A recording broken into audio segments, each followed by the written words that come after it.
Yesu asifiwe. Amen. Bwana Yesu asifiwe tena. Amen. Acha tuamini tuombe. Mtakatifu wa Israeli, Mungu aliyeziumba mbingu kaziumba hata nchi, asante kwa neema na rehema pekee Bwana jioni ya leo. Mungu hakika hata katika moyo huu Bwana ambao unaenda kushiriki sawa sawa na mapenzi yako Bwana, ni moyo ambao uko wakfu Bwana, na Mkushi alipata kuokolewa Bwana alipopokea ufunuo Bwana kwamba Kristo Yesu ndio Kristo Bwana. Mungu, kila aliye mahali hapa na yule aliye mbali, naomba Bwana kabale kufikiwa na sauti yako Bwana na neno lako Bwana, akabale kuona kwamba Kristo inamaanisha nini na Yesu inamaanisha nini, si katika tu ufahamu wa akili Bwana, lakini pale kushukishwa chini ya moyo wake, pale kuwa transferred Bwana kutokana na lile neno umeliandika, yaweze kuingia ndani ya moyo wake Bwana, haweze kutambua kwamba Yesu ndiye Kristo, na katika ufunuo huo Bwana akabale kuokolewa kama vile Mkushi tuashi ule uliyemwokoa Bwana. Mungu, nenda ukatende ufunuo upya Bwana, uliweza kumfunulia Petro kupitia Roho wako Mtakatifu, na Yesu akageuka akamwambia Petro, juu yako nitalijenga kanisa, na Yesu akampatia Petro vifunguo Bwana. Mungu, nenda ukalete waasi Bwana, nenda ukafungue Bwana kupitia neno lako Bwana, ili walio gizani Bwana wabale kutambua kwamba ulimtia mafuta Yesu ili awe Kristo, ili aje kufanya kazi ya kuokoa mwanadamu, ili aje kufanya kazi ya kuosha dhambi za mwanadamu. Mungu, katika maneno haya mawili, katika majina haya mawili, wacha nafsi zikapate kupata ufunuo na kuokolewa Bwana. Ndio ukapeane toba katika nafsi yote ile hajapata toba, nafsi zilizopata toba Bwana, zilizo karibu na ufalme, nenda ukasipatie imani ya Yesu Kristo. Nenda ukaondoe upuuzaji. Watu ambao wanaishi Bwana katika ulimwengu wakifikiria Bwana itakuwa tu kama jana, kabale kuamshwa Bwana, na wakabale kuwekwa kwa miguu yao, wakingoja Bwana ile siku inayotazamia kuja, wakingoja Bwana ile siku inayotazamia kusimama mbele ya kiti cha hukumu cha Yesu Kristo, wakitazamia Bwana kusikia milio ya makaratasi ya kitabu na hata vitabu vya matendo. Nenda ukajichukuze Bwana, kwa jina la Yesu Kristo tumeomba na tukiamini. Amen. So moyo unatokana na tanga la kitabu cha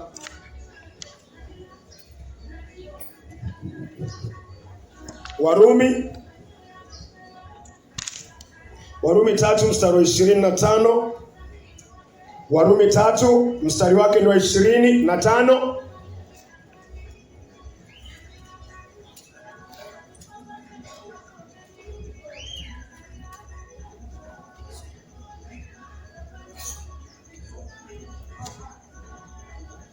Kitabu ni cha Warumi 3 mstari wake ni wa 25. Maandiko yanasema, yeye ambaye Mungu alimtoa awe dhabihu ya upatanisho kwa njia ya imani katika damu yake, alifanya hivi ili kuonyesha haki yake, kwa sababu kwa ustahimili wake aliziachilia zile dhambi zilizotangulia kufanywa. Nitarudia tena kwa uwezo wa Mungu. Warumi 3 mstari wake ni 25. Yeye ambaye Mungu alimtoa awe dhabihu ya upatanisho kwa njia ya imani katika damu yake, alifanya hivi ili kuonyesha haki yake, kwa sababu kwa ustahimili wake aliziachilia zile dhambi zilizotangulia kufanywa. Naweza kusoma mstari wa 24. Kitabu ni cha Warumi 3 mstari wake wa 24. Wanahesabiwa haki bure kwa neema yake kwa njia ya ukombozi ulio katika Kristo Yesu. Elea tena. Warumi 3 mstari wa 24. Wanahesabiwa haki bure kwa neema yake, kwa njia ya ukombozi ulio katika Kristo Yesu. Taangalia hizi vitabu viwili kwa undani. Licha kwa pia tutatumia vitabu vingine. So ukiangalia mstari wa 24, mstari wa 24 unaweza rejelea tafadhali. Warumi 3 mstari wake wa 24. Wanahesabiwa haki bure. Wanahesabiwa haki bure. Kwa neema yake. Kwa neema yake. Kwa njia ya ukombozi. Kwa njia ya ukombozi. Ulio katika Kristo Yesu. Kwa njia ya ukombozi ulio katika Kristo Yesu. Haya ni majina mawili. Kuna jina Kristo na kuna jina Yesu. Nasaidia na Blackboard ikiwezekana. Blackboard. Inawezekana. Ndio majina mawili ambayo tunataka tuliangalie kutokana na Warumi 3:24. Tunaona jina Kristo na tunaona jina Yesu.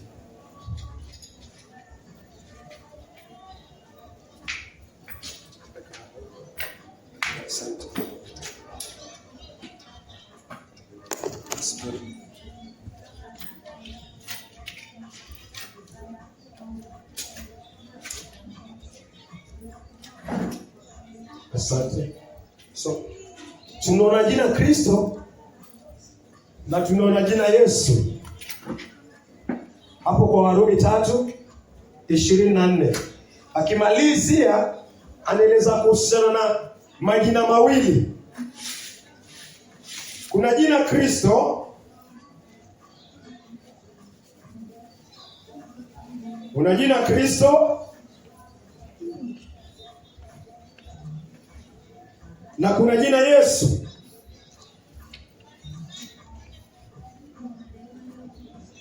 Weza rejelea tena Warumi 3:24.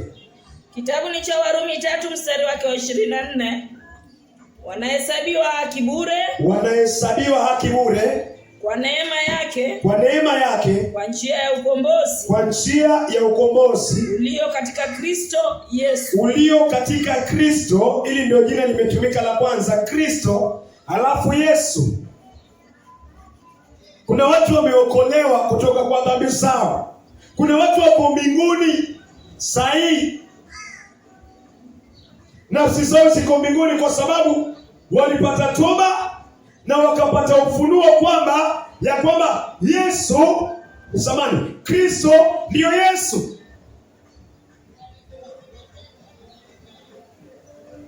Na basi katika moyo huu ambao ulimwokoa Mkushi ni Mwethiopia, Mwafrika kama wewe, Mungu alimfunulia kuhusiana na siri ya Kristo na Yesu na akaokoka, kabatizwa na Filipo. So moyo huu unatosha kukuokoa. Moyo huu unatosha kutoa nafsi yako kwa ufalme wa giza kuweka kwa ufalme wa nuru. Amen. Moyo huu unatosha.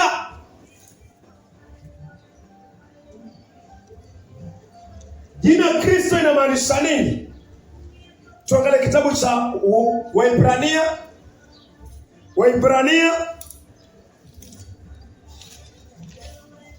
Naweza soma Waibrania mstari wa 1, 1 na 2.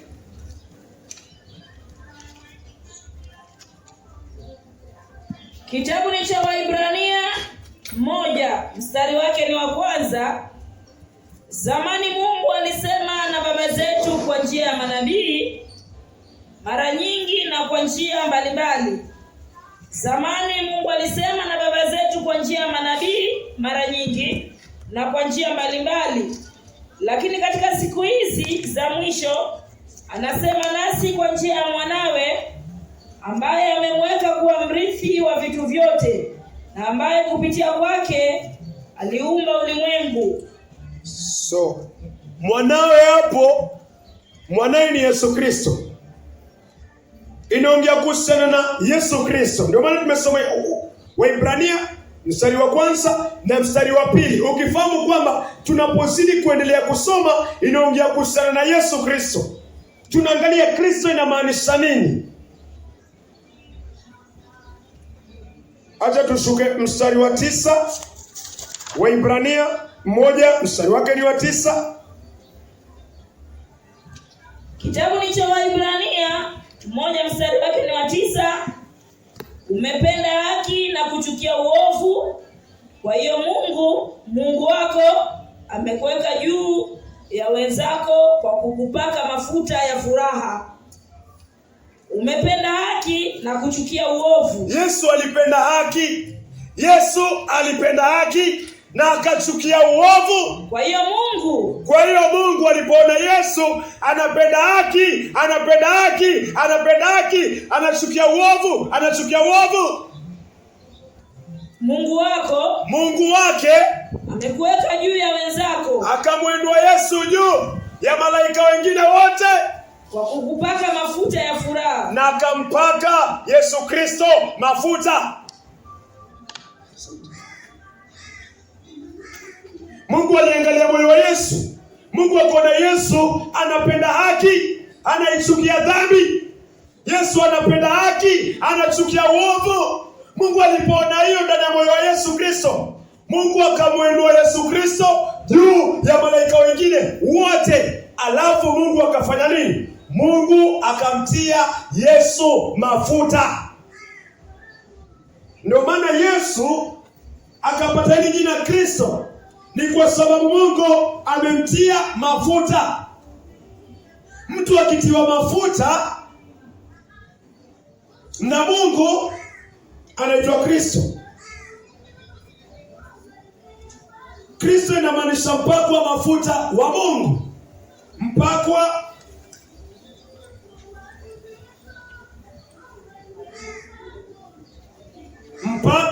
mafuta.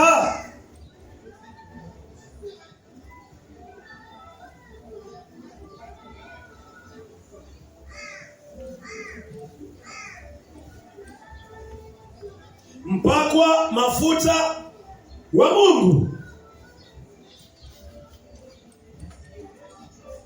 Ni kwa nini Yesu anaikuwa mafuta na Mungu? Ni kwa sababu ndani ya moyo wa Yesu akiwa mbinguni alichukia dhambi. Yesu alichukia uovu kabisa. Zaidi ya malaika wengine wote, Yesu alichukia uovu. Mungu akachukua mafuta, elewa, ni kwa sababu alichukia uovu. Na kuna kitu ambacho Mungu anaona ndani ya Yesu Kristo. Mungu akamwita Yesu Kristo, akamtia mafuta. Yesu alichukia nini? Maovu. Na nini? Alichukia dhambi. Na Yesu alipenda haki. Yesu alipenda haki. Haya ndio anafanya Yesu aekwe mafuta, awe Kristo wa Mungu. Yesu yuko mbinguni, anachukia uovu, anachukia dhambi, anaipenda haki. Mungu anamweka mafuta. Mungu anamweka mafuta. Kwa makini tafadhali. Akichukia maovu, inamaanisha Yesu atakuwa tayari kumwaga damu yake ili maovu yaondolewe. Yesu akichukia dhambi, ina maana Yesu atakuwa tayari kumwaga damu yake ili dhambi zipate kuondolewa. Yesu anaikuwa mafuta kwa sababu amechukia maovu na akaichukia dhambi na akaipenda haki. Ina maana Yesu yuko tayari kufa ili dhambi yako na yangu ilipwe. Yesu yuko tayari kwa uwezo wa Mungu kufufuka ili uhesabiwe haki. Mungu anamuita Yesu, anaweka mafuta. Na kumbuka kitu kimoja, unapoekwa mafuta huwa kuna kazi umepewa. Mtu haikwi mafuta kama hakuna kazi amepewa.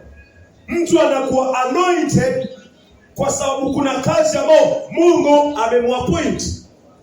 Lazima kuwe na kazi ambayo iko, alafu Mungu akuweke mafuta, alafu akutume kwa hiyo kazi. Elewa kitu kimoja, hauwezi kuwekwa mafuta kama hakuna kazi unafaa uifanye.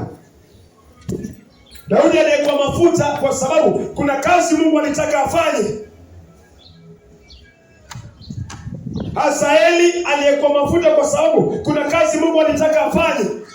Elisha aliyekuwa mafuta na Elia kwa sababu Mungu kuna kazi alitaka Elisha afanye. Unapowekwa mafuta huwa kuna kazi Mungu amekuitia. So Yesu akichukia uovu, Yesu akichukia dhambi, sawa sawa. Yesu akipenda haki, Mungu anamtia Yesu mafuta kwa sababu Mungu yuko na kazi ya Yesu Kristo kuifanya. Umeelewa hiyo mstari?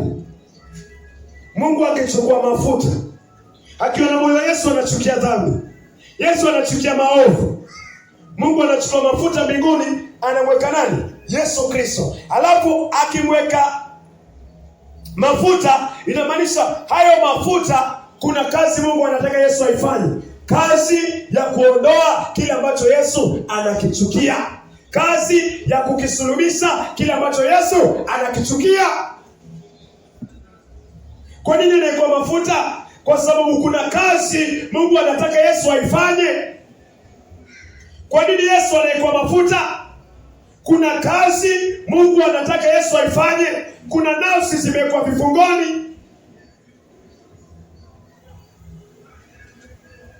Acha tuangalie kitabu cha Luka.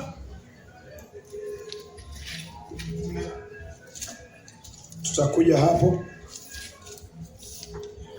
Acha tuangalie Luka kwanza.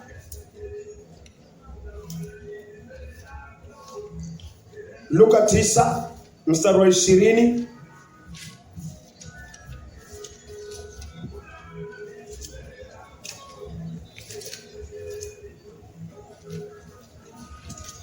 Kitabu ni cha Luka 9 mstari wake ni wa 20. Maandiko yanasema, kisha akawauliza, je, nyinyi mnasema mimi ni nani? Petro akajibu, wewe ndiwe Kristo wa Mungu. Luka 9 mstari wa 20. Kisha akawauliza, je, nyinyi mnasema mimi ni nani? Petro akajibu, wewe ndiwe Kristo wa Mungu. Petro alipata kufunuliwa na Roho Mtakatifu kwamba Yesu ndio Kristo. Yesu ndio aliyewekwa mafuta na Mungu. Huu ni ufunuo kwamba Mungu alimweka Yesu mafuta. Yesu alichukia dhambi. Yesu alichukia maovu. Mungu akamwita Yesu, akampatia kazi ya kuondoa maovu na kuondoa dhambi. Mungu akamweka Yesu mafuta. Yesu akawa Kristo wa Mungu, yani mpakwa mafuta wa Mungu. So hili liko wazi. Petro alilitambua, na Mungu anataka ukubaliane na maandiko. Kabla tuende mbali, ukubaliane na maandiko. Petro alipoona Kristo akafunuliwa. Yesu anasema, watu wanasema mimi ni nani? Petro akafunuliwa na Roho Mtakatifu kile ambacho kilifanyika mbinguni, kwamba Yesu alichukia dhambi, Yesu akachukia maovu. Mungu akamwona Yesu, akachukua mafuta, akamweka Yesu Kristo mafuta, akamwambia, sasa nimekupatia kazi. Yesu akawa Kristo wa Mungu kwa sababu amepakwa mafuta na Mungu. Na kazi ni nini? Kazi ni kuja duniani kumkomboa mwanadamu kutoka kwa gereza la dhambi, gereza la giza la jehanamu. So jina Kristo lilitokana na Yesu kuchukia maovu, Yesu kuichukia dhambi, na Yesu kuipenda haki. Mungu akachukua mafuta akaweka juu ya Yesu Kristo, akampatia Yesu Kristo kazi. Unapowekwa mafuta huwa kuna kazi unaenda kufanya.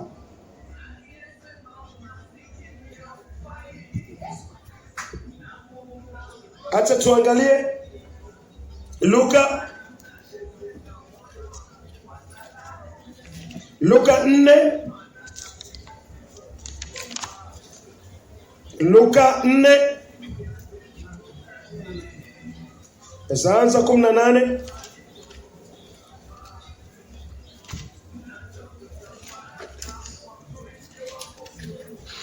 Luka 4:18.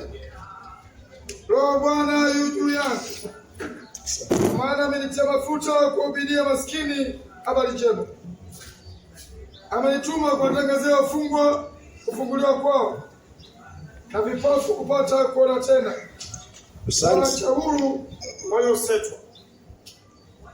Kitabu ni cha Luka 4 mstari wake ni wa 18. Roho wa Bwana yu juu yangu. Unaweza anza 17. Luka 4 mstari wake ni wa 17, maandiko yanasema 16 ni sawa zaidi. Luka 4 mstari wake ni wa 16. Asante. Maandiko yanasema Yesu akaenda Nazareti alipolelewa, na siku ya Sabato alikwenda katika sinagogi kama ilivyokuwa desturi yake, akasimama ili asome. Naye akapewa kitabu cha nabii Isaya, akakifungua na kukuta mahali palipoandikwa, Roho wa Bwana yu juu yangu, kwa sababu amenitia mafuta kuwahubiria maskini habari njema, amenituma kuwatangazia wafungwa kufunguliwa kwao, na vipofu kupata kuona tena, kuwaweka huru wanaonewa, na kutangaza mwaka wa Bwana uliokubalika. Hapo ni sawa. Unaweza rejelea mstari wa 18. Luka 4 mstari wake ni wa 18. Tunaangalia nini? Tunaangalia kazi ya Kristo. Mungu ameweka mafuta kwa Yesu. Unapowekewa mafuta huwa kuna kazi Mungu anataka ufanye. So Mungu akiweka mafuta kwa Yesu, Yesu anakuwa Kristo, alafu kuna kazi. Kwa nini amewekewa hiyo mafuta? Kwa nini anaitwa Kristo? Kuna kazi amepewa. Kwa nini anaitwa Kristo? Amepakwa mafuta na Mungu afanye kazi gani? Ndio tunaisoma. Naam. Luka 4 mstari wake ni wa 18. Maandiko yanasema Roho wa Bwana yu juu yangu. Yesu anasema Roho wa Bwana, Roho wa Mungu yuko juu yake, kwa sababu amenitia mafuta. Kwa sababu Mungu amemtia Yesu mafuta. Mungu amemtia Yesu mafuta. Mungu alichukua mafuta kwa sababu Yesu anaichukia dhambi, yuko tayari kumwaga damu yake iondoe. Yesu alichukia maovu, yuko tayari kusulubiwa aondoe uovu wako. Yesu anapenda haki, yuko tayari kufa na kufuka ili uhesabiwe haki. Mungu akamweka mafuta, akawa Kristo, akamwambia nenda ukaifanya hiyo kazi. Amenitia mafuta. Endelea. Roho wa Bwana yu juu yangu. Roho wa Bwana yu juu yangu, kwa sababu amenitia mafuta. Kwa sababu amenitia mafuta. Awahubirie maskini habari njema. Awahubirie maskini habari njema. Amenituma kuwatangazia wafungwa kufunguliwa kwao. Mungu amemweka Yesu mafuta ili wewe uliyefungwa, mimi niliyefungwa kwa vifungo vya giza, tuliyefungwa katika vifungo vya dhambi tangu mwanzo, Mungu anasema Yesu amekuwa mafuta. Yesu ni Kristo kuja kukufungua kutoka kwa vifungo vya giza. Amenituma kuwatangazia wafungwa kufunguliwa kwao. Amenituma. Mungu amemweka Yesu mafuta. Yesu anasema Mungu ameniweka mafuta. Yeye ni Kristo na amenituma kutangaza kufunguliwa kwa wafungwa, na vipofu kupata kuona tena, na vipofu wa kiroho na kimwili kupata kuona tena, kuwaweka huru walioonewa, kuwaweka huru walioonewa na mapepo. Yesu ni Kristo, ametumwa akuweke huru wanaoonewa na dhambi za siri, dhambi za nje. Maandiko yanasema Mungu aliona Yesu akichukia maovu mbinguni, Yesu akichukia dhambi mbinguni, Yesu akiipenda haki mbinguni. Mungu akamtia Yesu mafuta. Yesu akawa Kristo, akamwambia Yesu, sasa nataka uende ukamfungue mama yule, ukamfungue mtoto yule, ukamfungue kijana yule. So Mungu anataka uwe na imani na utambue kwamba Yesu ndiye Kristo.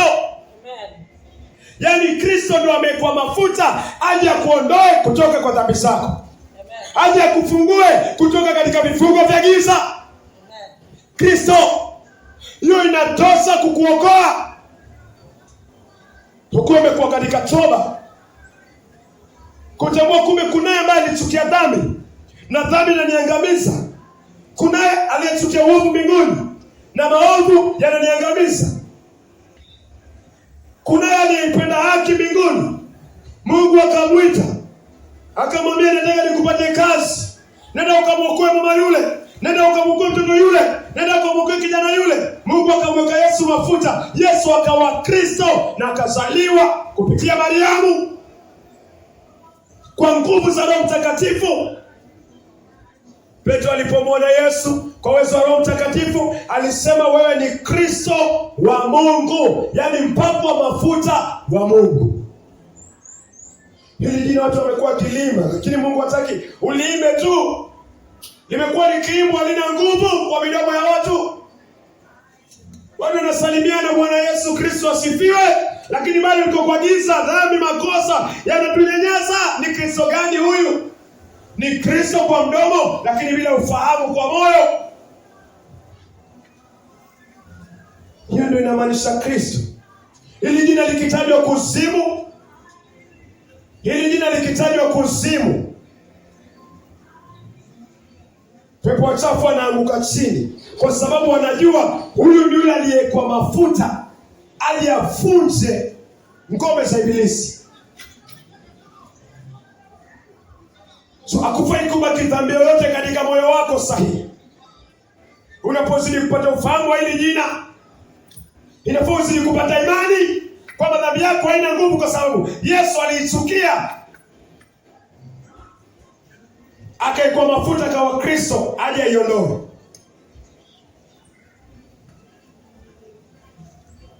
So natumai kwa uwezo wa Mungu umeelewa Yesu amepewa kazi. Ni kazi gani Yesu amepewa? Kazi ya kwanza, Yesu alichukia dhambi na maovu. Yesu amepewa kazi ya kukuondolea dhambi na maovu. Kazi ya pili, Yesu alipenda haki. Yesu alipenda haki. Yesu anakuja kukupatia haki.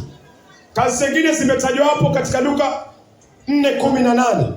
Kufungua wafungwa. Yesu amekuja kufungua wale watu ambao wanafaa waingie jehanamu. Jehanamu ndio inaitwa prison. Yesu amekuwa mafuta ya kufungue ili akutoe kutoka kwa jehanamu kwa toba na imani uingie paradiso. Hiyo ndio kazi Yesu ametumwa ifanye. Na itakuwa jambo la kusikitisha sana, na imekuwa jambo la kusikitisha sana. Watu wanaohubiriwa Kristo wanatoka duniani bado wanaingia kwa hilo gereza, na wakati amekuwa mafuta tutoe katika hilo gereza. Anaitwa Kristo kwa sababu amekuwa mafuta atuondoe katika gereza la dhambi, gereza la jehanamu.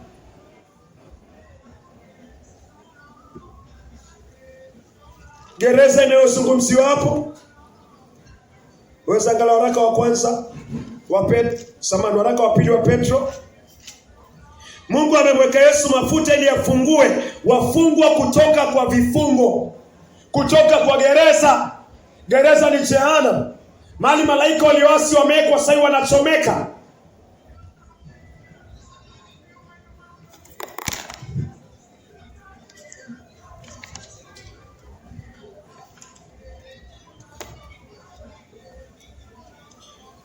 Mbili mstari wa 4. Waraka wa pili wa Petro 2 mstari wake ni wa 4. 2 Peter 2 verse 4. Kwa maana kama Mungu hakuwasamehe malaika walipotenda dhambi, bali aliwatupa kuzimu katika vifungo vya giza, wakae humo mpaka ije hukumu. Rejelea tena tafadhali. 2 Peter 2 verse 4. Kwa maana kama Mungu hakuwasamehe malaika walipotenda dhambi, bali aliwatupa kuzimu katika vifungo vya giza, wakae humo mpaka ije ile hukumu. Mungu anasema aliwatupa kuzimu katika vifungo vya giza. Kuzimu ndio gereza Yesu analiongelea. Mungu anaona nafsi yako inaingia jehanamu, nafsi yangu inaingia jehanamu, inaingia kuzimu, inaingia katika ile gereza. Yesu anachukia jinsi wanadamu wanaenda kuangamia. Yesu anachukia dhambi na maovu. Mungu anamweka Yesu mafuta. Yesu anakuwa Kristo. Yesu amepewa kazi ya kukufungua kutoka katika gereza hilo. Ndio maana anaitwa Kristo. Kristo. So jina lake lingine ni Yesu. Acha turudi mahali tumeanzia. Warumi 3 mstari wa 24. Kitabu ni cha Warumi 3 mstari wake ni wa 24. Wanahesabiwa kibure kwa neema yake kwa njia ya ukombozi ulio katika Kristo Yesu. Wanahesabiwa kibure kwa neema yake kwa njia ya ukombozi ulio katika Kristo Yesu. Kwa njia ya ukombozi ulio katika Kristo. Tumeangalia Kristo, alafu jina lingine ni Yesu. So katika Kristo tumeelewa alichukia dhambi, alichukia maovu, akaipenda haki. Mungu akamweka mafuta akawa Kristo, akamtuma aende akuokoe, niokoe kutoka kwa dhambi, makosa na atupatie haki. Akawa Kristo.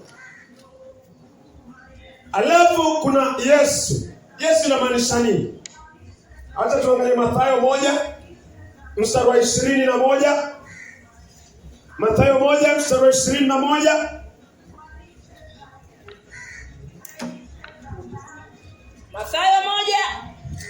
Mathayo 1 mstari wake ni wa 21. Maandiko yanasema naye atamzaa mwana, nawe utamwita jina lake Yesu. Mariamu atazaa mwana.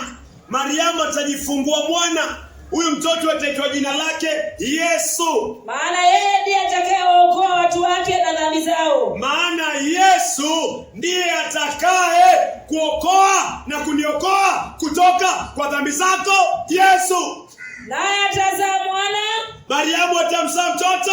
Nawe utamwita jina lake Yesu. Nawe utamwita jina lake Yesu. Maana yeye ndiye atakayewaokoa watu wake na dhambi zao. Maana huyu mtoto anaitwa Yesu. Huyu mtoto anaitwa Yesu ndiye atakaye waokoa, atakaye kuokoa wewe kutoka kwa dhambi zako. Ataniokoa na ameniokoa. Yesu aliyeniokoa mimi kutoka kwa dhambi zangu. Amen. Amina. Hawezi ashindwe kukuokoa wewe. Kwa sababu maandiko yanasema amewekwa mafuta. Hapa tunapata jina kamili. Tunapata jina kamili. Jina Yesu inamaanisha ataokoa, wokovu. Ataokoa.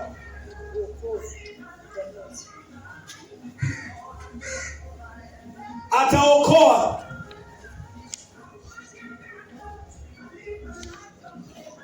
Jina Yesu inamaanisha atakuokoa, ataniokoa kutoka kwa dhambi zangu. Atakuokoa kutoka kwa dhambi zako. Jina Yesu.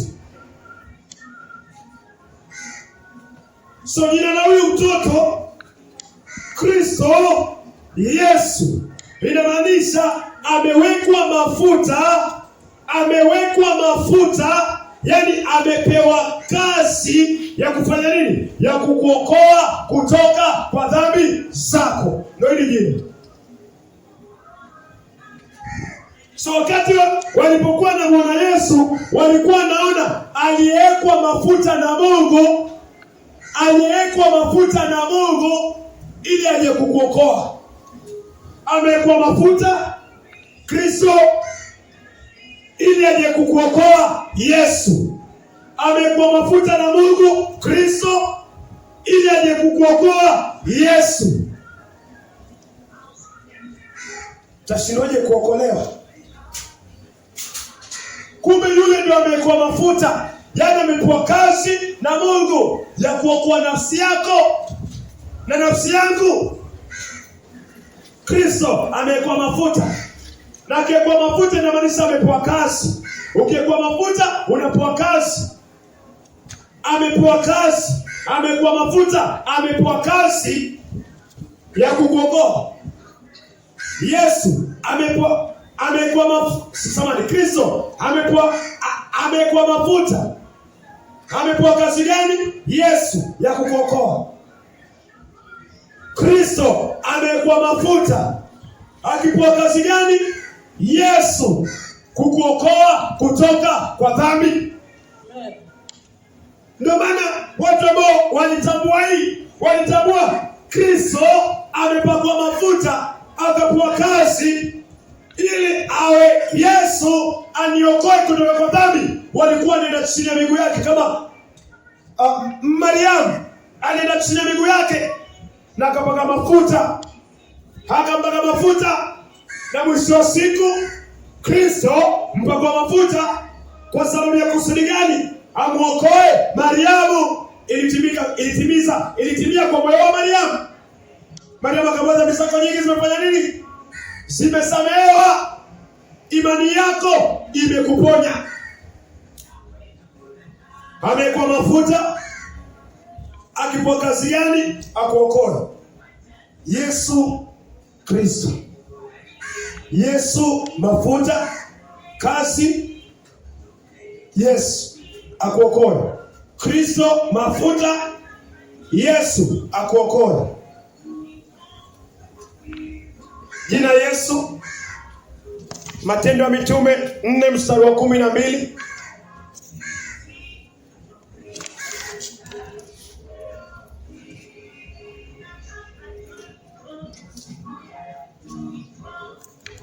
Matendo ya Mitume 4 mstari wake wa 12. Wala hakuna wokovu katika mwingine awaye yote. Wala hakuna wokovu kati ya mwingine yoyote. Kwa maana hapana jina jingine chini ya mbingu. Kwa maana maandiko yanasema hapana jina lingine. Hakuna jina lingine ambalo litakuokoa chini ya mbingu. Walilopewa wanadamu. Litupasalo sisi kuokolewa kwalo. Likupasalo wewe kuokolewa. Wala hakuna wokovu katika mwingine. Wala hakuna wokovu kwa mwingine awaye yoyote. Kwa maana hapana jina jingine. Kwa maana hapana jina lingine chini ya mbingu. Walilopewa wanadamu. Ulilopewa wewe, nililopewa mimi. Litupasalo sisi kuokolewa kwalo. Jina gani Mungu anasema? Mungu anasema kuna jina lingine wanadamu wamepewa isipokuwa jina hili ambalo ni Yesu. Hili ndio jina. Yesu inamaanisha wokovu. Yesu inamaanisha aliyetumwa aje kuokoe. Mungu anataka hili jina lifanyike imani ya kiroho. Ukitamka Yesu Kristo, ukitamka Kristo Yesu, nimefanyika. Aliyetiwa mafuta ameniokoa. Aliyetiwa mafuta ameniokoa. Kristo Yesu. Iko kwa ubao, iko kwa maandiko. Transfer kwa moyo wako kwa uwezo wa Mungu. Aliyetiwa mafuta mbinguni ni Kristo. Kazi aliyopewa akuokoe. Aliyetiwa mafuta ameniokoa. Aliyetiwa mafuta Kristo ni Yesu, amekuokoa. Ifanyike kwa imani. So kazi Yesu alipewa ni ya kwanza, alikuja akafanya miujiza, ndio ili kushawishi watu kwamba yeye amekuwa mafuta, yeye ndio Kristo na yeye ndio Yesu. Yeye ndio Kristo, amekuwa mafuta. Alafu anawashawishi wanadamu kwamba wamwamini yeye. Alafu kazi anaweza ifanya ile ya Yesu, kwamba ametumwa waokoe sasa kutoka kwa dhambi zao. Viwete wakatembea, visiwi wakasikia, vipofu wakaona, wafu wakafufuliwa, makaburi. Wakati huo Yesu alikuwa akipita. Kama kuna mtu anaenda kuzika na anamlilia Yesu kama yule mjane, hilo kaburi litabaki hivyo wazi, kwa sababu Yesu amepita. Huyo mfu atafufuliwa, na alifufuliwa. Amen.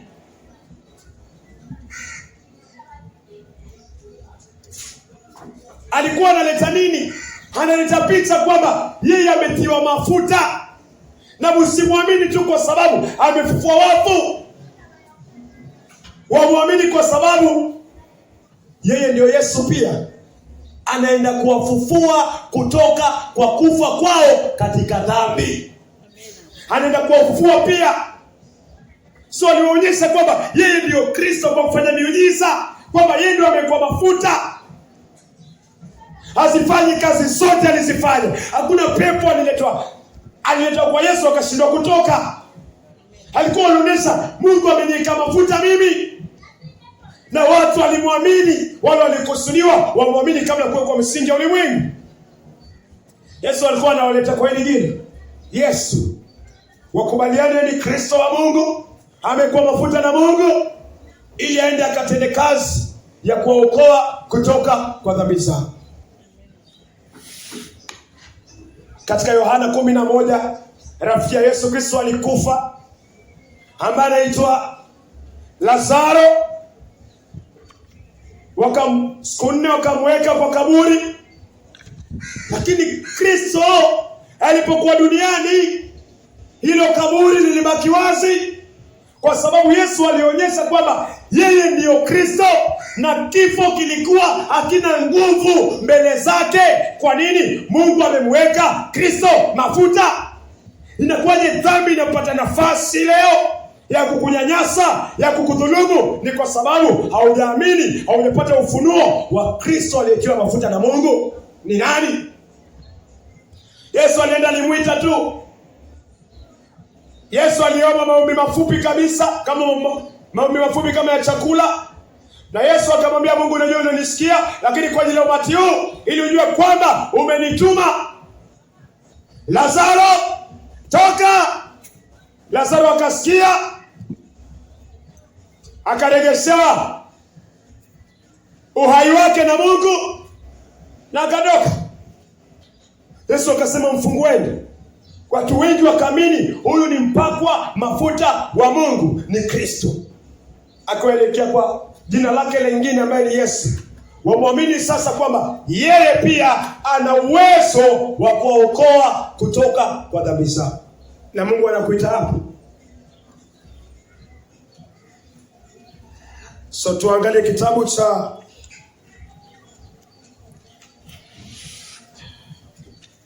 Yohana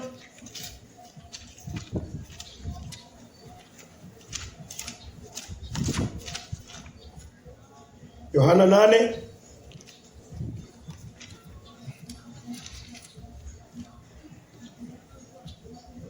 Yohana 8 mstari wake ndio 24. Kitabu ni cha Yohana 8 mstari wake ni wa 24. Maandiko yanasema, kwa hiyo naliwaambieni ya kwamba mtakufa katika dhambi zenu, kwa sababu msiposadiki ya kuwa mimi ndiye, mtakufa katika dhambi zenu. Yohana 8:24. Kwa hiyo naliwaambieni ya kwamba mtakufa katika dhambi zenu, kwa sababu msiposadiki ya kuwa mimi ndiye, mtakufa katika dhambi zenu. Asante. Yesu anahakikishia ulimwengu, Yesu anakuhakikishia wewe na mimi personal. Usipoamini yeye ndio Kristo aliyekuwa mafuta na Mungu ili akuokoe kutoka kwa dhambi zako, Yesu, then Yesu anakuhakikishia kwamba utakufa katika hizo dhambi. Usipomwamini kwamba yeye ndio ametumwa abebe dhambi zako, abebe maovu yako, Yesu anakuambia usipomwamini, anakuhakikishia mpendwa, utakufa katika dhambi zako. Kwa nini utakufa? Hujamwamini kwamba yeye ndio aliyekuwa mafuta aje kuokoa. Hujamini kwamba yeye ndio Kristo Yesu aliyetiwa mafuta na Mungu ameniokoa. Aliyetiwa mafuta na Mungu akuokoe. Usipoamini hivyo, Yesu anasema utakufa katika dhambi zako.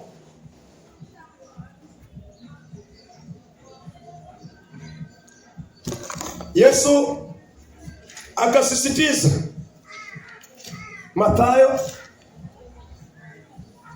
4:17, Yesu alikuwa anafanya nini akiambia watu wamwamini kwamba yeye ndo ametumwa achukue dhambi zako? Yesu alikuwa anawashawishi kwamba yeye ni Kristo, amepewa hii kazi na Mungu ya kubeba dhambi zako na dhambi zangu, so nisiachilie.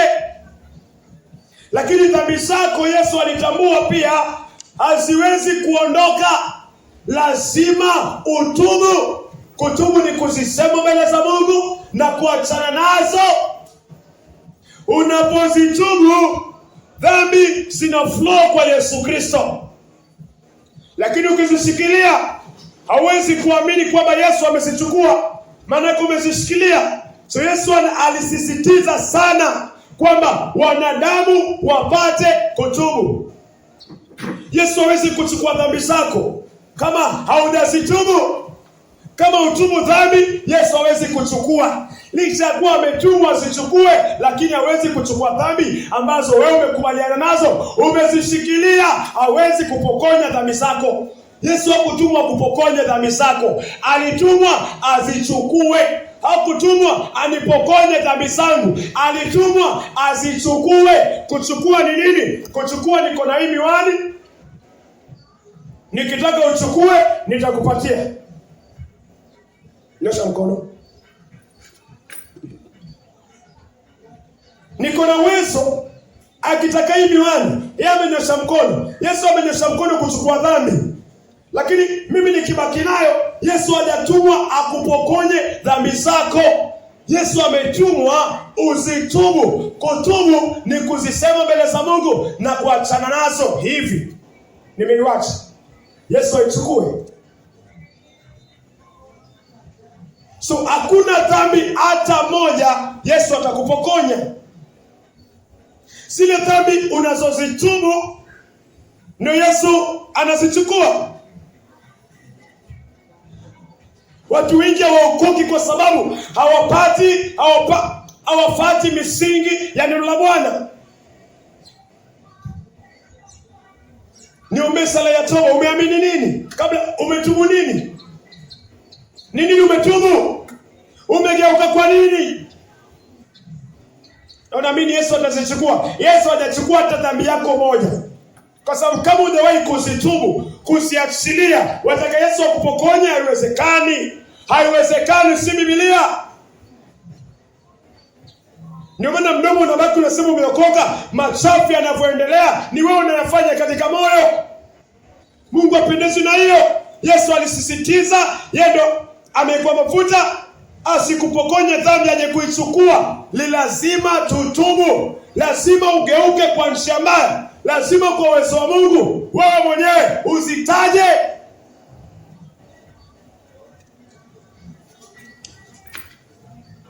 Kitabu ni cha Mathayo 4 mstari wake ni wa 17. Tokea wakati huo Yesu alianza kuhubiri na kusema, tubuni kwa maana ufalme wa mbinguni umekaribia. Tokea wakati huo Yesu alianza kuhubiri na kusema, tubuni kwa maana ufalme wa mbinguni umekaribia. Tokea wakati huo Yesu alianza kuhubiri. Yesu alihubiri nini? Yesu alihubiri tubuni. Yesu alihubiri toba. Yesu aliambia watu wageuke kwa njia zao mbaya, wawache mienendo yao mibaya. Yesu aliambia ondokeni kwa hii kwanza, na si kwa nguvu za mwanadamu. Sio utangangana kuachilia dhambi, sio utangangana kujibadilisha. Yesu aliambia kipofu ona, alikuwa anaona. Yesu akiwaambia mlemavu pona, alikuwa anapona. Yesu akimwambia kiwete amka, alikuwa anaamka. Yesu anakuambia tubu.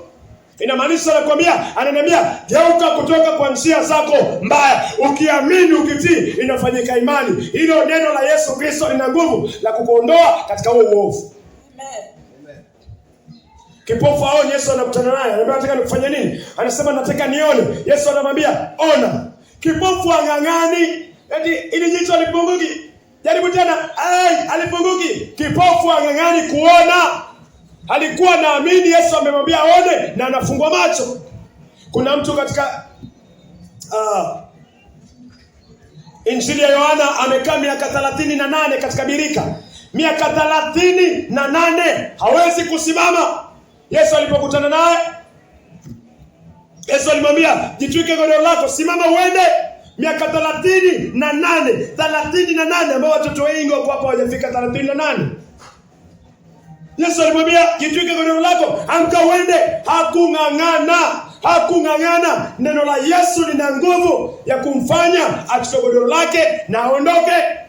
Neno la Yesu lina nguvu ya kutia nguvu miguu yake, ya kutia nguvu kile ambacho kimekufa.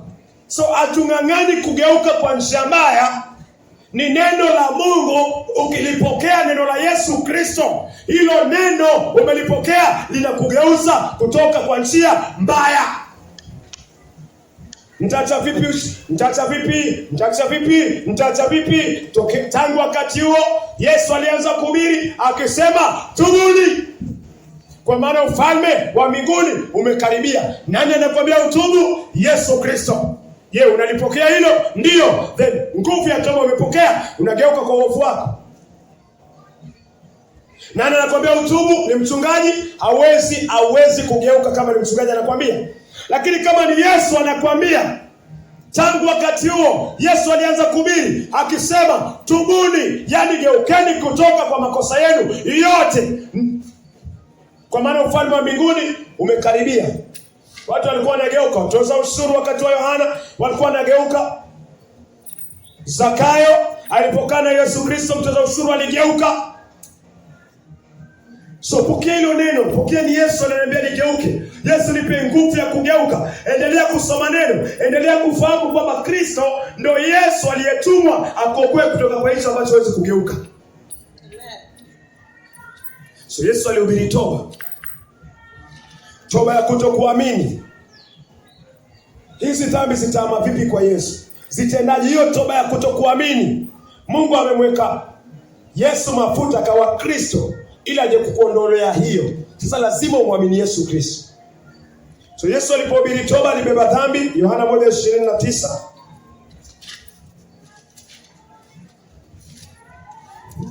Kitabu ni cha Yohana 1, mstari wake ni wa 29.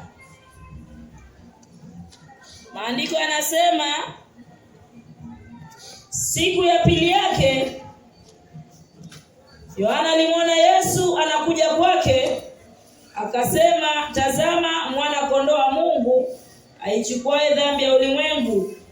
Yohana 1 mstari wake wa 29. Siku ya pili yake Yohana alimwona Yesu anakuja kwake, akasema, tazama mwana kondoo wa Mungu aichukuaye dhambi ya ulimwengu. Asante. Maandiko yanasema siku ya pili yake. Hapa kwa makini, siku ya pili yake ina maana Yohana alipoanza kueleza watu kuhusiana na Yesu kwamba yeye si Kristo, yeye anasema mimi si Kristo. Anaambia tu kwamba Yohana yeye hajatiwa mafuta aje kuokoa watu kutoka kwa dhambi zao. Yohana anamwambia mimi si yule ambaye nimetiwa mafuta. Yohana anamwambia mimi sijapewa kazi ya kuokoa.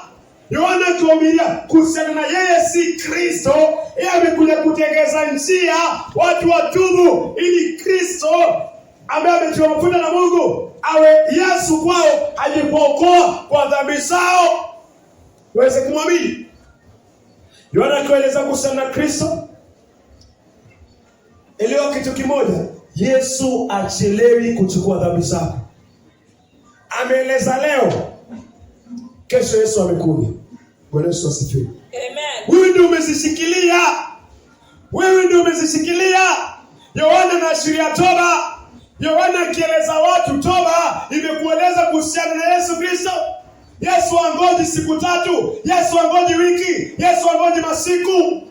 Yohana anaeleza leo kuhusiana na Yesu kwamba Yesu ndio Kristo aliyekuwa mafuta aje kuokoe, aje aniokoe. Yesu angoji mwezi, kesho yake Yesu anakuja kufanya nini? Kuchukua dhambi zako na zangu. Siku ya pili yake. Siku ya kwanza Yohana anaeleza Kristo, Yesu ni Kristo. ametiwa mafuta akuokoe. Siku ya pili Yesu amefika. Then nani anabaki na dhambi zake? Hawa watu walibaki. Yohana si Kristo. Yohana achukue dhambi zetu.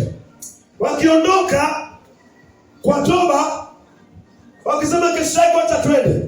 Wakienda kesho yake wanamuona Yesu. Dhambi zao hiyo siku zinaondolewa. Amen. Zinaondoka. Amen. Wale ndugu wakisema tumetubu sasa. Tumetubu, nimewacha. Sasa nikangoje Yesu, nitangoje mpaka lini? Siku ya kwanza Yohana aliwaeleza kuhusiana na Yesu Kristo. Wakitubu wakawa wanaamini, huyu ndio Yesu, huyu ndio anachukua dhambi zetu. Yohana akamwambia, hapana, mimi si Yesu. Tubuni.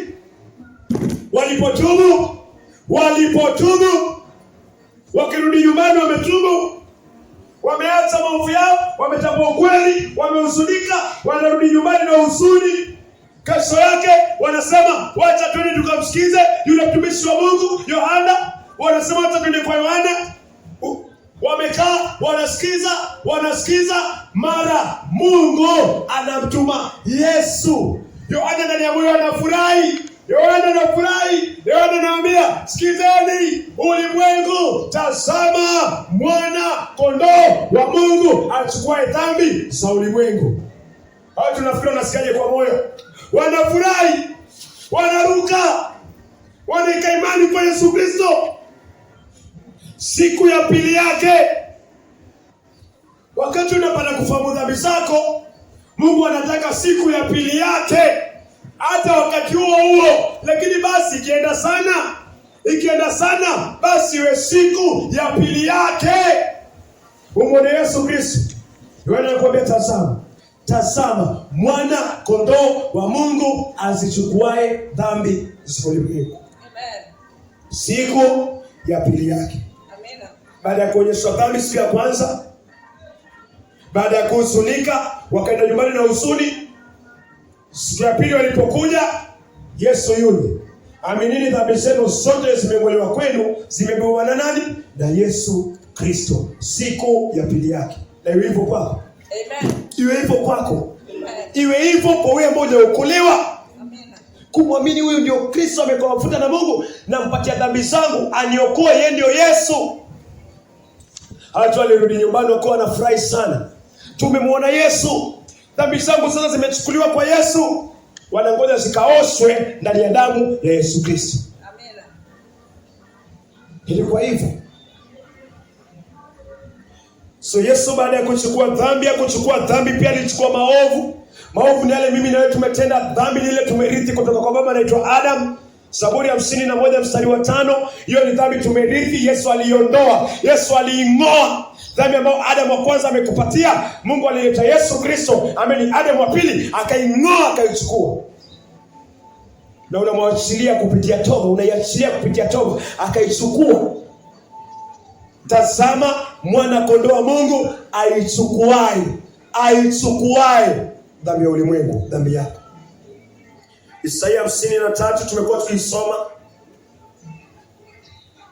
Zaburi 51 mstari wake ni wa 5. Naam. Tazama mimi naliumbwa katika hali ya uovu. Mama yangu alinichukua mimba hatiani. Mimi naye tuliumbwa katika uovu. Mama zetu wakipokea mimba, kwa sababu Adam aliasi, hiyo dhambi ikawa imeingia ndani ya moyo. So Mungu alipomtuma Yesu, alipochukia Mungu alipomweka Yesu mafuta, Kristo mafuta, Yesu akaja kuchukua hiyo dhambi. Siku ya pili ambayo Yohana ameeleza kuhusiana na watu na dhambi zao, Yesu akaichukua hiyo dhambi ya Adamu ndani ya moyo wako na wangu. So inafaa uiamini, uiache kwa Yesu Kristo. Yesu anakuambia usipomwamini utakufa kwa hiyo dhambi. So lazima uamini, uiachilie Yesu aichukue. Na unaachilia kuamini venye neno linasema. Lazima itakuchoma milele, itakuua. So Isaya 53 mstari wa 6. Yesu akachukua pia maovu. Kitabu ni cha Isaia 53 mstari wake ni wa 6. Sisi sote kama kondoo tumepotea, kila mmoja wetu amegeukia njia yake mwenyewe, naye Bwana aliweka juu yake maovu yetu sisi sote. Sisi sote kama kondoo tumepotea, kila mmoja wetu amegeukia njia yake mwenyewe, naye Bwana aliweka juu yake maovu yetu sisi sote. Hivyo ndo Mungu anasema. Neno la mwisho linasema Bwana aliweka juu ya Yesu Kristo maovu yetu sisi sote. Amekuwa mafuta, mpakwa mafuta wa Mungu ili afanye nini? Azibebe dhambi zetu zote. So Yesu anaikuwa mafuta. Jina Kristo inamaanisha mpakwa mafuta wa Mungu, inamaanisha amepewa kazi na Mungu. Ni kazi gani? Ya kubeba dhambi zako na zangu na maovu. Hii ndio sababu Mungu anaweka Yesu mafuta. Hii ndio sababu Yesu anaikuwa mafuta na Mungu. Yesu anaitwa Kristo kwa sababu amewekwa mafuta na Mungu. Aje afanye kazi gani? Kazi ya kuibeba dhambi zako na dhambi zangu. Mungu anasema na kuweka mafuta kwa sababu unaichukia dhambi, nenda ukaibebe. Na kuweka mafuta Yesu, na kuweka mafuta kwa sababu unachukia maovu, nenda ukayabebe. Alafu ukawe Yesu, ukawaokoe kutoka kwa hizo dhambi na maovu. Amen. Bwana Yesu asifiwe. Amen. So kuna kitu Mungu anataka uone kama hujawahi kuona. Na kama umewahi kuona, uone zaidi na zaidi. Kwa nini anatiwa mafuta? Abebe dhambi zako. Kwa nini ni Kristo amechukia uovu na dhambi na akaipenda haki na akaikuwa mafuta na Mungu aje abebe dhambi zako? Kama ni kwa mafuta, kama ni Kristo, basi amebeba dhambi zako. Kwa sababu hawezi kuwa Kristo kama hajabeba dhambi zako. Bwana Yesu asifiwe. Hawezi kuwa Kristo, hawezi kuitwa Kristo kama hajazibeba dhambi zako. Hawezi. Mtu anaitwa pastor kwa sababu anahubiri neno. Mtu anaitwa mwinjilisti kwa sababu ya kile ambacho anakifanya. Mtu anaitwa polisi kwa sababu ya uniform amezivaa. Mtu anaitwa mwalimu kwa ile kazi anayoifanya.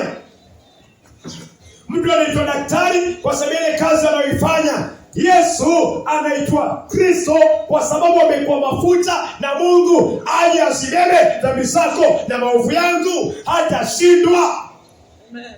Ni wewe uamini yeye ni Kristo. Ni uamini yeye ni Kristo. Unaelewa? Ili jina Kristo hawezi kupewa kama hajabeba dhambi zako.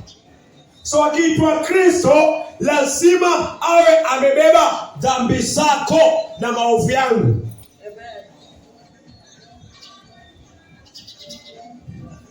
Amen.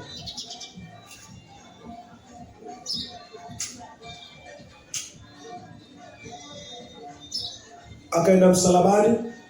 Kwa nini anaenda msalabani? Kristo amekuwa mafuta, akapewa kazi ya kubeba dhambi zako na kubeba dhambi zangu. Ni Kristo amekuwa mafuta afanye kazi fulani, kazi ya kutoa damu yake na kuziosha dhambi zako na zangu. Ni Kristo amekuwa mafuta na Mungu aje abebe dhambi zako, zangu na maovu yako na yangu. Afanye nini? Aende atoe damu yake, amwage damu yake, aoshe dhambi zako na zangu kwa damu yake. Amina. Hawezi kuitwa Kristo kama hajafanya hiyo kazi. Kwa sababu Kristo ni aliyewekwa mafuta na Mungu afanye kazi fulani. Amina.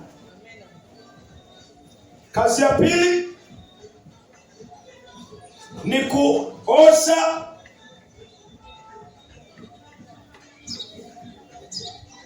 kuosha dhambi zako na zangu, kuosha dhambi zetu, kuosha dhambi zetu. Akisaziosha anachukua jina pia Yesu aliyetuokoa. Kristo mafuta afanye kazi. Yesu atupatie wokovu. Naweza kusoma kitabu cha Warumi 8. Hivi si vitabu vigeni.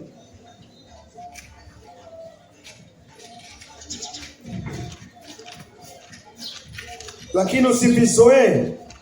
Warumi 8 mstari wa 3, tusivizoee. Kitabu ni cha Warumi 8 mstari wake ni wa 3. Warumi 8 mstari wake ni wa 3. Kwa maana kile ambacho sheria haikuwa na uwezo wa kufanya, kwa vile ilivyokuwa dhaifu katika mwili, Mungu kwa kumtuma mwanawe mwenyewe kwa mfano wa mwanadamu mwenye mwili ulio wa dhambi, na kwa ajili ya dhambi yeye alihukumu dhambi katika mwili. Kwa ajili ya dhambi yeye alihukumu dhambi katika mwili. Rejelea tena tafadhali. Kwa maana kile ambacho sheria haikuwa na uwezo wa kufanya, kwa vile ilivyokuwa dhaifu katika mwili, Mungu alimtuma mwanawe mwenyewe kwa mfano wa mwanadamu mwenye mwili ulio wa dhambi, na kwa ajili ya dhambi zako na zangu alizozibeba Yesu Kristo, yeye alihukumu dhambi katika mwili. Mungu alihukumu. Mungu anasema alihukumu nini katika mwili wa Yesu Kristo? Dhambi. Hii dhambi ni ya nani? Dhambi ni yako, dhambi ni yangu. Mungu anasema alihukumu dhambi yako na yangu kwa mwili wa Yesu Kristo. Kuna kitu Mungu alipiga kwa mwili wa Yesu Kristo. Ni uovu wako, ni uovu wangu. Mungu anasema alikupiga. Mungu anasema alinipiga kwa mwili wa Yesu Kristo. So Mungu anasema unapoamini hata kupiga tena. Ndio ile kuishi masafi, kwa sababu anahesabu kwamba ashakupiga alipoweka dhambi zako kwa Yesu Kristo na akazipiga kwa Yesu Kristo. Mungu anasema alikupiga. Mimi nimepigwa kwa ajili ya dhambi zangu nilizozifanya, nilizozitenda, niliyoirithi. Ndio nimepigwa. Wapi? Hizo dhambi zilipigwa wapi? Dhambi zangu zilipigwa pale msalabani. Hapa ndio dhambi zangu zilipigwa. Uchafu wangu wote ulipigwa hapa. Mungu akimpiga Yesu, ni uchafu wangu unapigwa, ni wako unapigwa. Ni tendo la imani, ni usongee mbele, usongee nyuma. Miaka 2026 iliyopita, uamini kile ambacho Mungu alikifanya kwa Yesu Kristo. Amina. Niuhamishe moyo wako nyuma kupitia neno. Niwache neno lihamishe moyo wako. Neno lihamishe, neno lisongeze moyo wako mpaka Golgotha. Miaka 2026 iliyopita ilifanyika imani.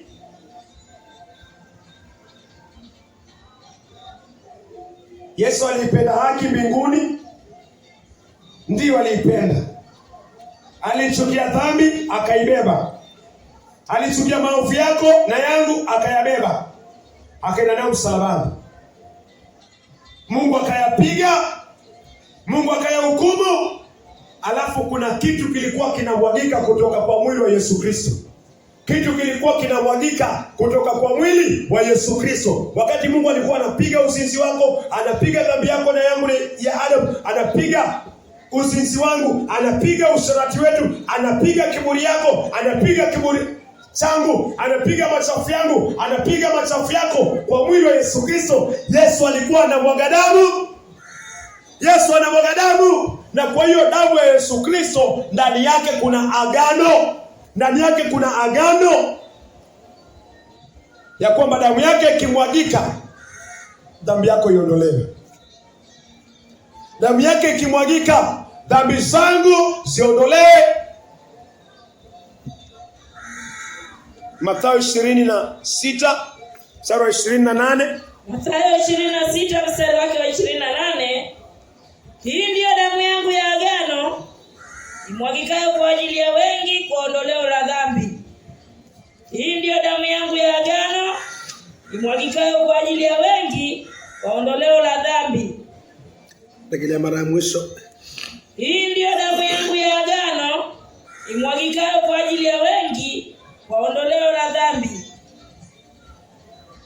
Haya maneno Yesu aliyosema hata kabla ya kwenda msalabani, akawa anakuhakikishia kwamba damu yake ndio damu peke yake yenye agano na Mungu, kwamba itakapomwagika, Mungu atapokuwa anapiga dhambi zako na zangu, anasihukumu kwa mwili wake. Hiyo damu itakapomwagika, niamini kwamba dhambi zangu zimeondolewa, kwa sababu yeye ni mpako wa mafuta wa Mungu, na yeye ni Yesu. Yeye ni Kristo na yeye ni Yesu. Ametiwa mafuta ili asiondoe dhambi zako. Ametiwa mafuta ili asiondoe dhambi zangu. Ni Kristo Yesu aliyetiwa mafuta asiondoe dhambi zako kwa damu yake mwenyewe. Kiangalia Waefeso 1 mstari wa 7. Kitabu cha Waefeso 1 mstari wa 7. Inafaa upokee hivyo Yesu Kristo. Inafaa umjue hivyo Yesu Kristo. Usimjue Yesu ambaye hajakufungua kutoka kwa dhambi. Itakuwa ni Yesu gani unamjua wewe? Ni Yesu gani itakuwa unamwimba? Mungu anataka upate ufunuo wa Yesu anaitwa kwa Biblia na Kristo anaitwa kwa Biblia. Nikimtaja Yesu Kristo, naamini ni aliyetiwa mafuta na sasa ameniokoa kutoka kwa dhambi zangu. Ni Yesu. Waefeso 1 mstari wake ni wa 7.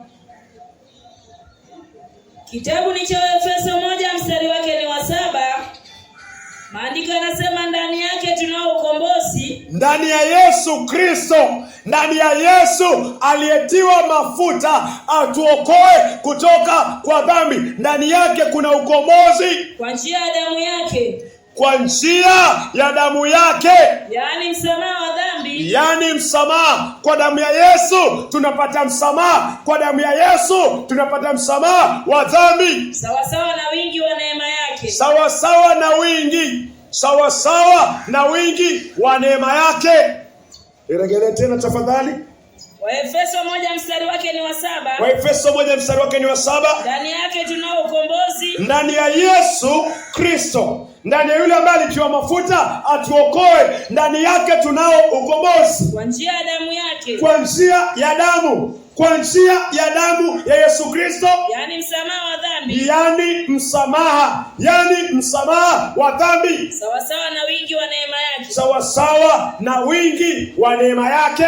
Ndani ya Kristo Yesu aliyetiwa mafuta atuokoe, ndani yake kuna msamaha wa dhambi kupitia kila alichokimwaga kutoka kwa mwili wake. Amina. Hivyo ndio unafaa mtambue Kristo. Hivyo ndio unafaa mtambue Yesu. Hata turudi Warumi mahali tulianzia. Warumi 3:24 na 25.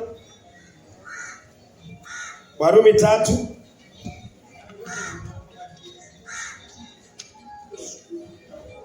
kwa makini, tukiwa tunamalizia katika vitabu hivi viwili, anza 23, 24 na 25. Kitabu ni cha Warumi 3 mstari wake ni wa 24. Anza 23. Warumi 3 mstari wake ni wa 23. Kwa kuwa wote wametenda dhambi na kupungukiwa na utukufu wa Mungu. Mungu anasema hivyo. Mungu anasema wote, mabishop wote, madikoni wote, mapasta wote, washirika wote, Mungu anasema wametenda dhambi na wamepungukiwa na utukufu wa Mungu. Wote. Mungu amelevel ulimwengu wote kuanzia Adam mpaka kuendelea. Mungu anasema wote wameitenda dhambi. Hakuna mzuri.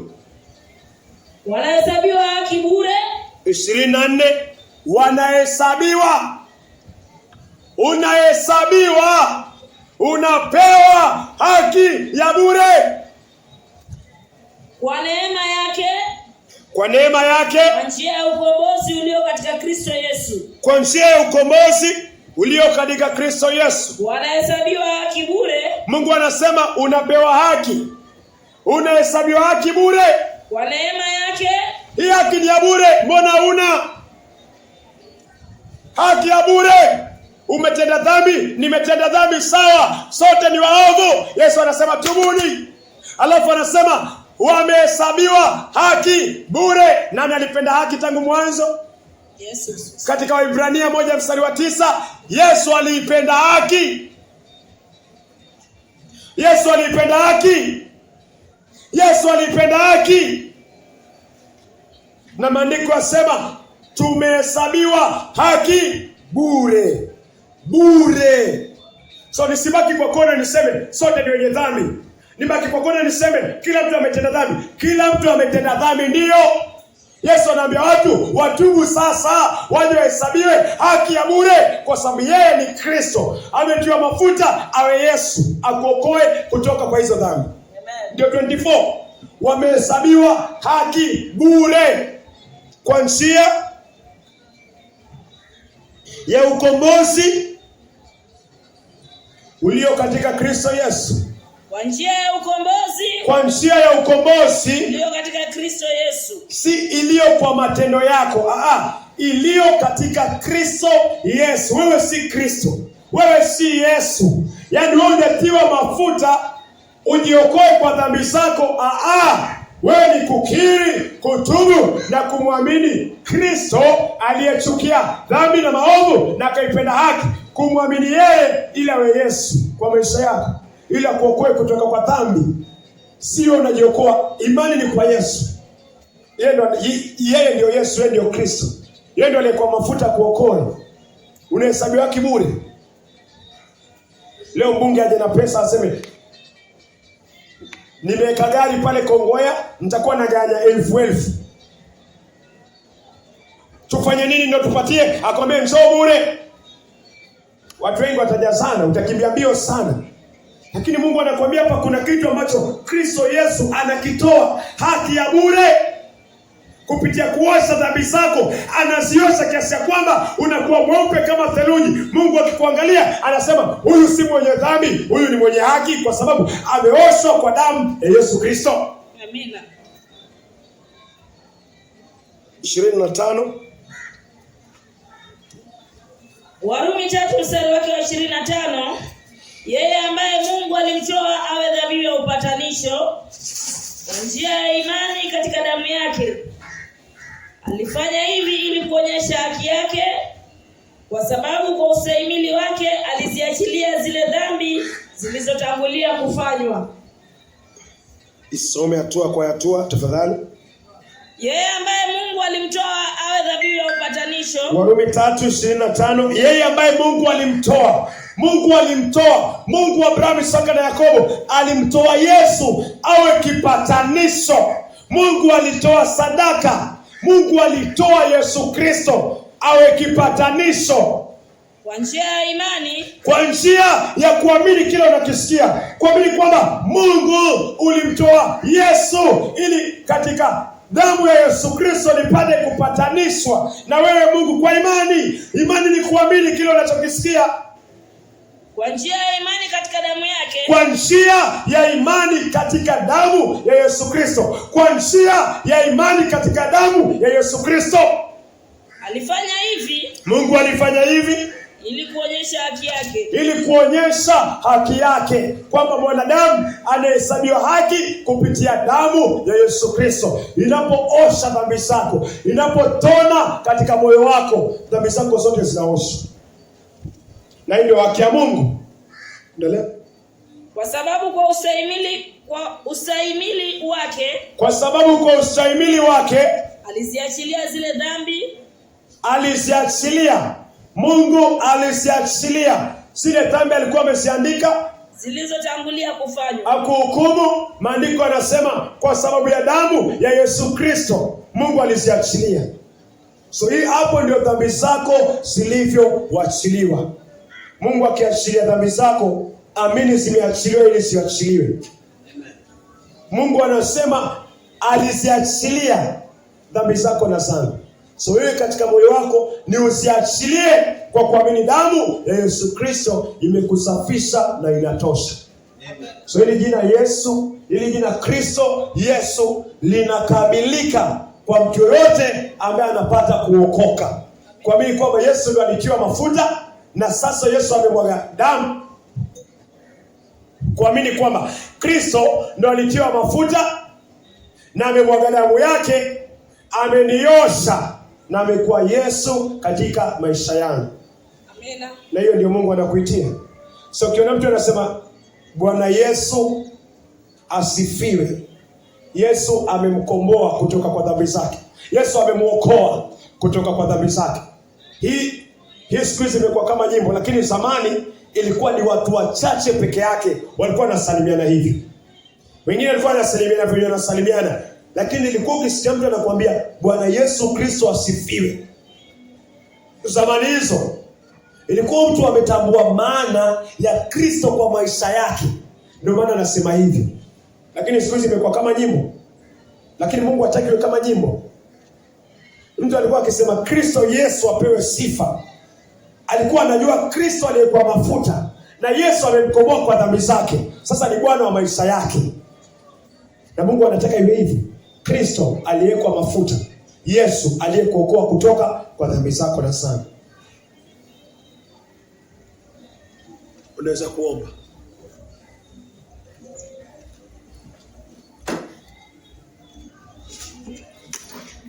Mungu wa Ibrahimu, Isaka na Yakobo, Mungu uliyepita ulimwengu hata akamtuma mwanao Yesu Kristo aje kumwokoa mwanadamu aliyepotea katika dhambi. Baba, tunakushukuru kwa ukuu wako. Baba, tunakushukuru kwa neno lako Bwana.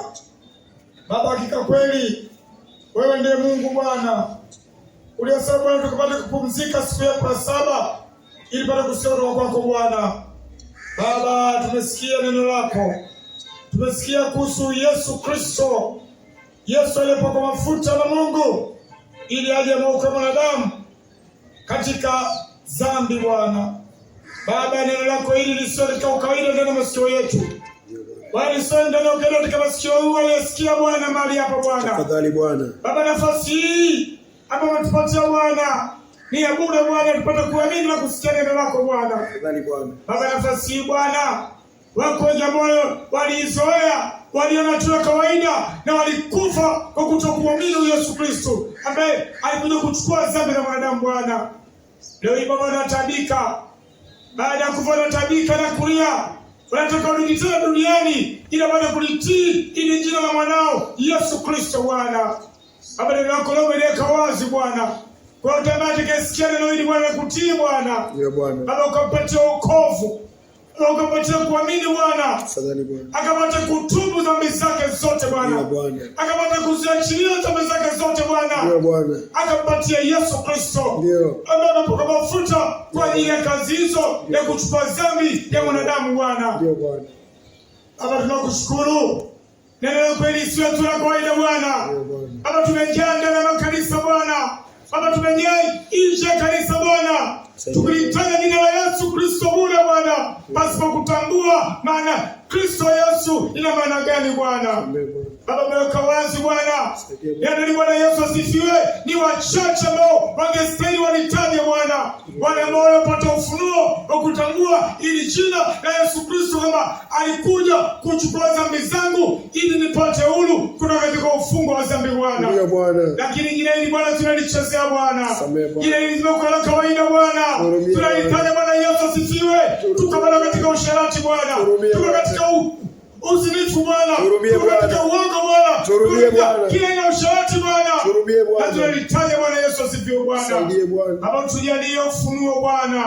Tupate Bwana. kuliamini neno hili Bwana. Ndio Bwana. Tuondoe kawaida Bwana. Ndio Bwana. Tupate kuliamini ni jina la mwanao Yesu Kristo Ndio Bwana. Bwana. Ulimtuma Yesu Kristo Bwana kutoka mbinguni Bwana kuja duniani Bwana kwa sababu ya dhambi Bwana. Tafadhali Bwana. Baba, dhambi zetu Bwana alizulumisha msalabani katika mwili wake Ndio Bwana. Bwana. Baba, tenda na sawa neno lako Tenda Bwana. Bwana. Baba, tuondoe kutokufahamu neno lako Bwana. Saidie Bwana. Baba, kusanya watu wako Bwana Ndio Bwana. katika kweli yako Bwana. Ndio Bwana. Baba, kusamehe dhambi Bwana Haiji tu kusema tu Bwana nisamehe dhambi zangu Bwana. Ndio Bwana. Kusamehe dhambi inaje katika kumwamini Yesu Kristo. Ndio Bwana. Katika kusamehe dhambi inaje katika kutubu Bwana. Ndio Bwana. Baba tujalie kutubu kikamilifu. Jalie Baba. Baba tujalie kuona huzuni yako ya kiungu Bwana kamilifu. Jalie Bwana. Baba tupate kumwamini mwana Yesu Kristo. Ndio Bwana. Ambaye alipakwa mafuta Bwana. Ndio Bwana. Ili kumwokoa mwanadamu katika dhambi Bwana. Ndio Bwana. Baba tunakushukuru kwa kumtumia mtumishi wako Bwana.